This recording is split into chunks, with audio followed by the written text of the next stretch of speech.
Ravi Prakash Siliconandhra hospital Kuchipudi super speciality వైద్య సేవలు పూర్తిగా ఉచితం. Hi hello welcome to RTV health. నేను మీ దీప్తి. మనం ఈ జనరేషన్లో చాలా ఫర్టిలిటీ ప్రాబ్లమ్స్ చూస్తూ ఉన్నాం. దానికోసం అనేక రకాల ట్రీట్మెంట్స్ కూడా వాడుతూ ఉన్నారు. లైక్ ఐయుఐ అని, ఐవీఎఫ్ అని, ఇలాంటివి. అసలు వీరి రెండింటికి మధ్య డిఫరెన్స్ ఏంటి, ఐవీఎఫ్ ట్రీట్మెంట్ తర్వాత ఎలాంటి జాగ్రత్తలు తీసుకోవాలో ఈరోజు ఎపిసోడ్లో తెలుసుకుందాం. ఈ విషయాలన్నీ తెలియజేయడం కోసం మనతో పాటు ఉన్నారు doctor Aaradhya Achuri, fertility consultant, Apollo Cradle and children's hospital. Good afternoon doctor. Doctor, జనరల్గా ఈ ఐయుఐ, ఐవీఎఫ్ ట్రీట్మెంట్స్ అనేవి ఎక్కువగా వింటున్నాం ఈ జనరేషన్లో. అసలు ఈ రెండింటికి డిఫరెన్స్ ఏంటంటారు? ఐయుఐ అనేది ఒక బేసిక్ ప్రొసీజర్ అండి. ఐయుఐలో మనం ఏం చేస్తామంటే భర్త వీర్య కణాలు అంటే సీమెన్ శాంపుల్ తీసుకొని వాష్ చేసి మంచిగా స్విమ్ చేస్తున్న స్పమ్స్ని మటుకు భార్య గర్భసంచి లోపల వేస్తాం. ఐవీఎఫ్ అనేది మోర్ టెక్నికల్ థింగ్. ఇందులో భార్య ఎగ్స్ బయటికి తీస్తాము, హస్బెండ్ స్పర్మ్తో ల్యాబ్ లోపడే కలుపుతాం. ఏర్పడిన పిండాన్ని భార్య గర్భసంచి లోపల పెడతాం. So most of the work is happening out side the human body in a lab. So IVF అంటే అవుట్ సైడ్ ద ల్యాబ్ అంటారు. ల్యాబ్లో. మరి ఫర్టిలిటీ కోసం ఏ ట్రీట్మెంట్ అయితే మంచిదంటారు, ఐయుఐయా, ఐవీఎఫా? సో ఇన్ఫర్టిలిటీ అని అసలు మనం ఎప్పుడు డిఫైన్ చేస్తాము అంటే 1 year న్యాచురల్గా ట్రై చేశారు, అయినా ప్రెగ్నెన్సీ రాలేదు, అలాంటి వాళ్ళని ఇన్ఫర్టైల్ అంటారు. సో అప్పుడు వాళ్ళకున్న కండిషన్ని బట్టి ట్రీట్మెంట్ ప్రోటోకాల్స్ అనేవి ఉంటాయి. సో మేజర్ ఇష్యూస్ ఏం లేవు, ఇద్దరు యంగ్ ఉన్నారు, అన్నీ బాగానే ఉన్నాయి, అయినా కన్సీవ్ అవ్వట్లేరు అంటే ఫస్ట్ మేము చేసేది ఓవ్యులేషన్ ఇండక్షన్. ఇందులో ఎగ్ సరిగ్గా పెరగడానికి మందులు ఇస్తాం. ఫాలిక్యులర్ స్టడీ అని చేస్తాం. ఇందులో ఏం చేస్తామంటే ఎగ్ ఎలా పెరుగుతుంది, ఏ రోజు విడుదల అవుతుంది అనేది మానిటర్ చేసి మంచి డేస్ ఇప్పుడు భార్యాభర్తలు కలిసి ఉండాలి అని చెప్తాం. This is the most basic thing. దీంట్లోనే చాలామంది కన్సీవ్ అవుతారు. దీంతో కూడా అవ్వని వాళ్ళకి నెక్స్ట్ వెళ్ళేది ఐయుఐ. ఐయుఐలో కూడా కన్సీవ్ అవ్వని వాళ్ళకి ఐవీఎఫ్ చెప్తాం. కొంతమందికి మేజర్ ఇష్యూస్ ఉంటాయి, అంటే హస్బెండ్కి అసలు వీర్య కణాలు చాలా తక్కువ ఉన్నాయి, వైఫ్కి ఎగ్స్ చాలా తక్కువ ఉన్నాయి, లేదా ఓవరీని యూట్రస్ని కలిపే ఆ ఫెలోపియన్ ట్యూబ్ అనేది బ్లాక్ ఉంది. ఇలాంటప్పుడు వాళ్ళు డైరెక్ట్గా ఐవీఎఫ్కి వెళ్ళాల్సి వస్తుంది. మనం చూసుకున్నట్లయితే జనరల్గా ఈ ఐవీఎఫ్ మీద చాలా అపోహలు ఉన్నాయి. లైక్ ఎక్కువ మెడిసిన్స్ వాడాలి, మెడిసిన్స్ తీసుకోవడం వల్ల లావ్ అయిపోతారు, రెస్ట్ కూడా ఎక్కువ తీసుకోవాలంటూ ఉంటారు. సో అసలు ఈ ఐవీఎఫ్ ప్రొసీజర్ ఏంటంటారు? Again it depends on their problem. అంటే వాళ్ళ ప్రాబ్లం ఎంత సివియర్గా ఉంది, ఇంతవరకు వాళ్ళు ఎటువంటి ట్రీట్మెంట్ తీసుకున్నారు, ఏజ్ ఎంత ఉంది, ఎగ్స్ ఎలా ఉన్నాయి, స్పర్మ్స్ ఎలా ఉన్నాయి. ఏజ్ చాలా ఎక్కువ ఉన్నా, ఎగ్స్ బాగా తక్కువ ఉన్నా, స్పర్మ్స్ బాగా తక్కువ ఉన్నా, ఫెలోపియన్ ట్యూబ్స్ బ్లాక్ ఉన్నా, ఇలాంటి వాళ్ళకి మనం ఐవీఎఫ్ అనేది సజెస్ట్ చేస్తాం. డాక్టర్, జనరల్గా ఈ ఐవీఎఫ్ అనేది ఏ స్టేజ్లో తీసుకోవాలంటారు? సో ఐవీఎఫ్ అంటే చాలామందికి చాలా భయాలు ఉంటాయండి. ఫుల్ బెడ్ రెస్ట్ చెప్తారు, ఫుల్ మెడిసిన్స్ ఇచ్చేస్తారు, లావ్ అయిపోతాం, డార్క్ అయిపోతాం, జుట్టు ఊడిపోతుంది. బట్ ఇది చాలా రేర్గా జరిగేదండి. ఐవీఎఫ్ యాక్చువల్లీ చాలా సింపుల్ ప్రొసీజర్. పీరియడ్ వచ్చిన 2వ రోజు రావాలి, స్కాన్ చేస్తాం, బ్లడ్ టెస్ట్లు చేస్తాం, అన్నీ బాగున్నాయి అంటే ఇంజెక్షన్ స్టార్ట్ చేస్తాం. అసలు ఎందుకు ఇవ్వాలి ఇంజెక్షన్స్? న్యాచురల్గా బాడీలో 1 నెలలో 1 గుడ్డు మాత్రమే పెరుగుతుంది. మరి గుడ్డు హెల్తీగా ఉంటుందా లేదా, దాని నుంచి పిండం వస్తుందా లేదా అన్నది ఎవరు చెప్పలేరు. సో మనం ఎక్కువ ఎగ్స్ కలెక్ట్ చేయగలిగితే ఎక్కువ ఎంబ్రియోస్ వచ్చే ఛాన్స్ ఉంటుంది, ప్రెగ్నెన్సీ తొందరగా అందే ఛాన్స్ కూడా ఉంటుంది. ఈ హార్మోన్ ఇంజెక్షన్స్ దానికి హెల్ప్ చేస్తాయి. డైలీ ఇస్తాం ఇంజెక్షన్స్, 8 to 10 days ఇస్తాం. దీనివల్ల ఏమవుతుందంటే ఓవరీలో మామూలుగా పెరగని ఎగ్స్ కూడా పెరుగుతాయి. So there is chance of getting more number of eggs and better quality eggs. Doctor, మీరు ఇందాక చెప్పారు ఈ ట్రీట్మెంట్లో ఎక్కువ ఎగ్స్ ఫామ్ అవుతాయని. సో అసలు ఈ ఐవీఎఫ్ ప్రొసీజర్కి ఎన్ని ఎగ్స్ అవసరం పడతాయి అంటారు, అండ్ మిగతా ఎగ్స్ని మీరు ఏం చేస్తారు? సో మనము ఇంజెక్షన్స్ ఇచ్చినప్పుడు ఉన్నవన్నీ రెస్పాండ్ అవ్వవండి, కొన్నే రెస్పాండ్ అవుతాయి. ఏవైతే పెరుగుతాయో అన్నీ తీస్తాం. తీసి ల్యాబ్లో చూసాకే అసలు ఇందులో ఎగ్ ఉందా లేదా, బాగుందా లేదా, ఇది ఐవీఎఫ్కి పనికి వస్తుందా లేదా అన్నది తెలుస్తుంది. ఐవీఎఫ్కి బాగా సరిపడా ఎగ్ ఉంది అంటేనే మనం ఐవీఎఫ్ ప్రొసీజర్ చేయడానికి ఉంటుంది. That would depend on their body. అంటే ఇప్పుడు పీసీఓడి పేషెంట్స్ ఉన్నారు, వాళ్ళకి ఎగ్స్ ఎక్కువ వస్తాయి. లో వేరియన్ రిజర్వ్ పేషెంట్స్ ఉంటారు, అంటే లో ఎంహెచ్, వాళ్ళకి ఆల్రెడీ ఓవరీలో ఉండే ఎగ్సే తక్కువ, సో వాళ్ళకి తక్కువ నెంబర్ ఆఫ్ ఎగ్స్ వస్తాయి. సో అసలు ఈ ఐవీఎఫ్ ట్రీట్మెంట్లో రిస్క్స్ ఏమైనా ఉంటాయంటారా? సో మనం చేసేదంతా చాలా చిన్న ప్రొసీజర్ అండి.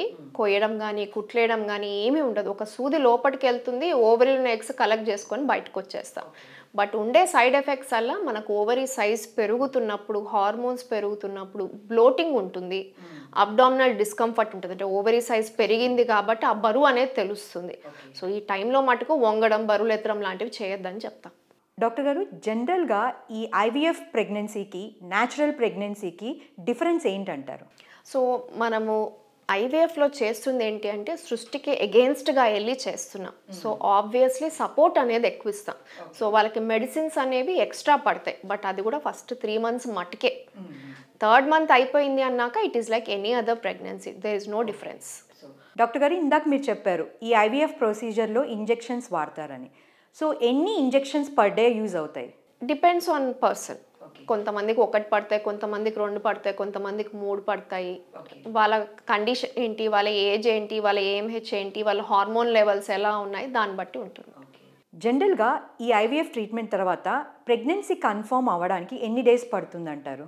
సో ఇది కూడా వాళ్ళ ఏజ్ని బట్టి ఉంటుందండి. ఏజ్ లెస్ దెన్ 30 years ఉండి మంచి నెంబర్ ఆఫ్ ఎగ్స్, అంటే ఇద్దరికి మేజర్ ఇష్యూస్ లేకపోతే ఫస్ట్ అటెంప్ట్లో కన్సీవ్ అయ్యే ఛాన్స్ అరౌండ్ 40 to 50%.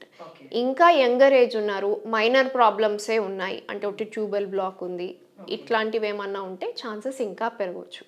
ఏజ్ పెరుగుతుంది, సక్సెస్ రేట్ కూడా తగ్గుతుంది. సో డాక్టర్ గారు, అసలు ఈ ఐవీఎఫ్ ట్రీట్మెంట్ తర్వాత ఎలాంటి జాగ్రత్తలు తీసుకుంటే మంచిది అంటారు? సో మనము ఎగ్ పికప్ చేశాకండి, ఆ ఓవరీస్ మనం ఏవైతే ఇన్ని డేస్ హార్మోన్స్ ఇచ్చాము, ఎగ్స్ పెరిగాయి, సో ఓవరీ సైజ్ అనేది పెరుగుతుంది. అది ష్రింక్ అవ్వడానికి కనీసం 2 to 3 weeks పడుతుంది. అప్పటి వరకు వాళ్ళు జాగ్రత్తగా ఉంటే చాలు. అది కూడా ఎలాంటి జాగ్రత్తలు అంటే పొట్ట మీద ప్రెషర్ పడొద్దు, వంగడం, బరువులు ఎత్తడం చేయొద్దు, భార్యాభర్తలు కూడా దూరంగా ఉండాలి. జనరల్గా మనం ఎక్కువగా వింటూ ఉంటాం ఈ ఐవీఎఫ్ తీసుకున్న వాళ్ళందరికీ సక్సెస్ అవ్వదు అని. సో అసలు దీని సక్సెస్ రేట్ ఎలా ఉంటుంది, దీని గురించి చెప్తారా? ఏజ్ లెస్ దెన్ 30 అయితే ఫస్ట్ అటెంప్ట్లో, అంటే ఫస్ట్ ఎంబ్రియో ట్రాన్స్ఫర్లో ప్రెగ్నెన్సీ అందే ఛాన్స్ 40 to 50% ఉంటుంది.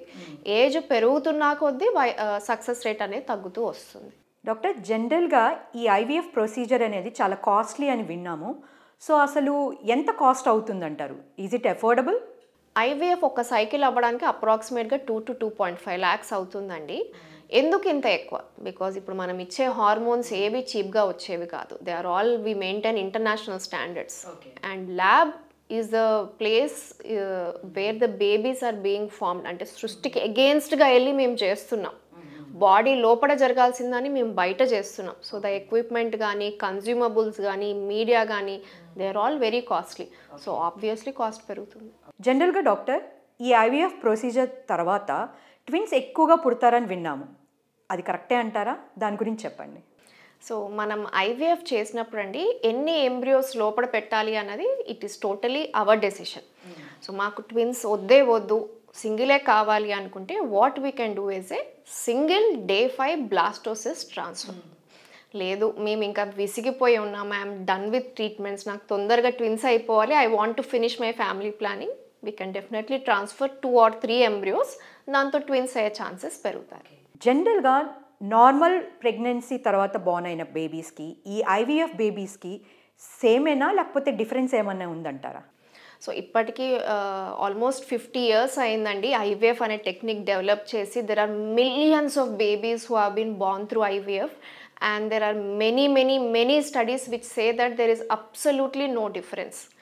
ఎందుకంటే మనం చేస్తుంది ఒక్కటే, ఫర్టిలైజేషన్ ఒక్కటే బయట చేస్తున్నాం, మిగతా దాంట్లో ఎక్కడ మనం ఇంటర్ఫియర్ అవ్వాలన్నా కూడా అవ్వలేం. డాక్టర్, జనరల్గా ఇదివరకు కంటే ఇప్పుడు జనరేషన్లో ఈ ఐవీఎఫ్ ప్రొసీజర్స్ అని, అలానే ఇన్ఫర్టిలిటీ అనేది ఎక్కువగా వింటున్నాం, ఎందుకంటారు? సో ఒకటైతే డెఫినెట్గా ఏజ్ అండి, ఏజ్ ఎట్ మ్యారేజ్ కానీ, ఏజ్ ఎట్ ప్లానింగ్ ప్రెగ్నెన్సీ అనేది లాస్ట్ 5 to 10 yearsలో డ్రాస్టిక్గా పెరిగింది. It could be because of education, career, personal choice, లైఫ్లో సెటిల్ అయ్యాక పిల్లల్ని కావాలనుకోవడము. So that is definitely one. Second one is the amount of stress, అది కూడా చాలా పెరిగింది. Now it's a very competitive world and the pollution has increased. మనం తినే ఫుడ్లో అన్నిట్లో పెస్టిసైడ్స్, తాగే వాటర్లో అన్ని కెమికల్స్, పీల్చుకునే గాలిలో పొల్యూషన్, మరి how can we not expect it to change our body? It is changing our body in every way. ఇప్పుడు చూస్తే మనం హార్ట్ అటాక్స్ చాలా చిన్న ఏజ్లో చూస్తున్నాం, క్యాన్సర్స్ చాలా చిన్న ఏజ్లో చూస్తున్నాం, ఫర్టిలిటీ కూడా అంతే.